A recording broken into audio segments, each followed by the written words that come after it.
Պատգամավորը առաջարկել էր, որ թիվը սահմանենք 37, ըստ էության մեր միակ նրա հետ տարբերությունը մտքերի կայանում էր նրանում, որ սա պետք է անել աշճանական, որովհետև այս սահմանումն էլ իր հերթին նշանակում է, որ սա կազդի այն մարդկանց վրա, ում 18-ը նոր է լրանալու, այսինքն արդեն 19, 20, 27, 32 տարեկան քաղաքացիների վրա սա չի ազդելու։ Այսինքն զորակոչային տարիք մուտք գործողների վրա կազդի մինչև 32 տարին, դա էլ նրա համար է, որպեսզի ուսումնական հաստատությունների միջոցով կեղծ գիտնականներ չունենանք, ովքեր 27 տարին լրանալուն պես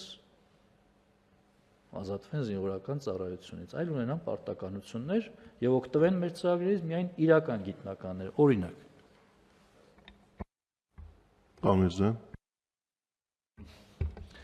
Այսինքն մարդիկ նախկինում սահմանված 27-ի շեմն ենք դարձնում 32 եւ մարդիկ զինապարտեն մինչեւ 32 տարեկան, ոչ թե պայմանագրային ծառայության վերջ,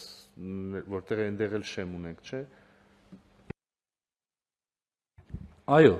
խոսքը վերաբերում է 27-ը 32 դարձնելուն, այսինքն շեմը տարիքային զինապարտների փոխվում է, իսկ ինչ վերաբերում է